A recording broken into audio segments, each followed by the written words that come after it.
Hi, it's Patrick Hutzel here again from Intensive Care Hotline, and in this week's blog I want to give you an insight of what you need to do if your critically ill loved one is very sick in intensive care and faces an uncertain future with the possibility of future quality of life impairments. Now, as you know by now, intensive care is a very challenging environment to be in. And that's usually true for all parties involved in intensive care. But it is without a doubt most challenging for the patients and their families.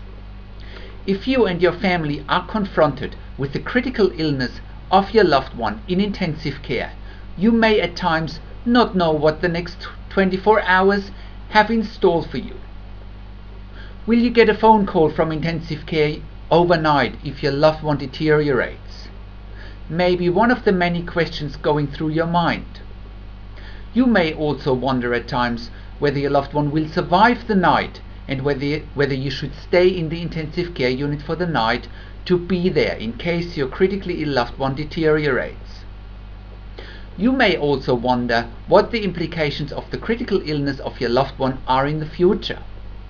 You may have been told by the intensive care team that after the maximization and optimization of treatment and therapy, the critical illness of your loved one may still have a negative impact on the future quality of life of your loved one. If so, you may be too frightened to even contemplate what life might look like in the future for you, for your family, and most of all, for your critically ill loved one, who at this point in time is still in intensive care.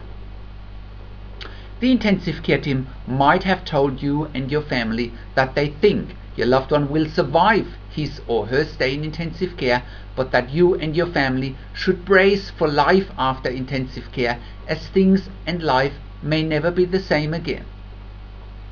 But what does it look like? What exactly does impairment of future quality of life mean? What will life look like after intensive care and after hospital? Of course, every case is different, and some people are perfectly happy with living what we might call a lesser quality of life. They are alive after all. That's all that matters to some people anyway. But what if you are uncertain and you don't know what those impairments mean for your critically ill loved one in the future? So what exactly is quality of life? And you'd be very surprised about the answer. My answer to the question is this. I even call it Intensive Care 101. Now, quality of life is an abstract concept, and it is perceived. Nobody but you, your family, and your critically ill loved one need to determine the quality of life that you are happy and content with. Nobody has the right to determine what quality of life looks like to you, to your family, and most of all to your critically ill loved one. The bottom line is that there are a lot of grey areas in intensive care and in healthcare in general. It's never black and white, even though some people may want to make you think that it is black and white. As you probably know by now, there are a lot of grey areas in intensive care, in healthcare, and in life in general. Stay positive as a starting point. No matter what, stay positive. You can move mountains by staying positive. Your critically loved one and your family will feel your positivity. Why do I say this?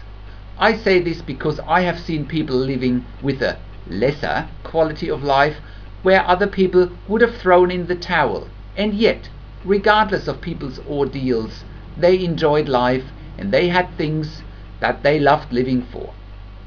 So, what am I really saying is that the maximization of treatment and therapy in intensive care with a less than desired health outcome for your loved one and your loved one's perceived quality of life in the future may just be that.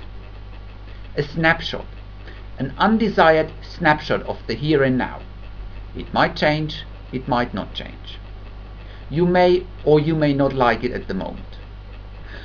But if the maximization of therapy in intensive care does not bring the desired health outcome with the outlook of lesser perceived quality of life for your loved one it may just be that. A lesser perceived quality of life based on the assumptions of health professionals. Who are health professionals to judge how you, your family, and your loved one think and feel about perceived quality of life from somebody else's point of view? Somebody you don't even know personally. So make your own judgment and wait. See what happens and do not panic. Try and get perspective about the issues at hand.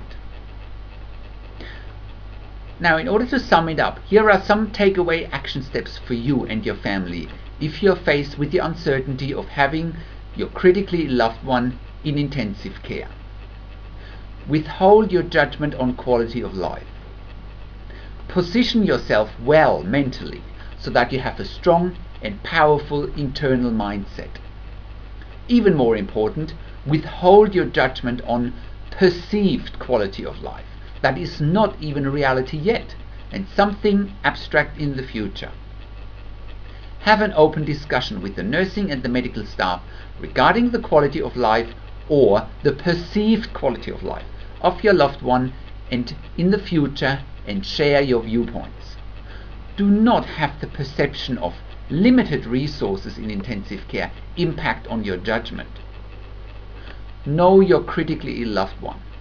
What does he or she want in their situation? To what extent is he or she prepared to put up with tangible impairments such as quadriplegia or ventilator dependency? To what extent is he or she prepared to go through a prolonged period with little or no progress before a certain extent of quality of life or a full extent of quality of life can be restored?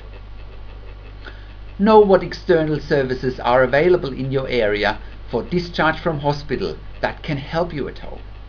In this day and age, even ventilation at home with tracheostomy is a possibility. You can have a look at intensivecareathome.com.au, for example. Your views on those issues will mainly determine the level of control, the level of power, and the level of influence you'll have over the situation. 99% in life you can't control. Focus on the 0.1% in life that you can control and become a master at it, and you'll be in charge of your destiny. Now, if you want to know more about this topic, just enter your email address down below on this page or at the sidebar and get your free instant impact report so you know how you can take control of the situation whilst your critically ill loved one is in intensive care. You can also have a look at our free Get Your Questions Answered section, where we answer a weekly question of our readers, and I'm sure you'll find useful information there as well. With this in mind, I hope you are enjoying this website and our blog and our information, and please send us your questions and comments to support@intensivecarehotline.com, and I'll answer all your questions personally. Thank you very much for watching this week, and I'll see you again next week. Bye bye.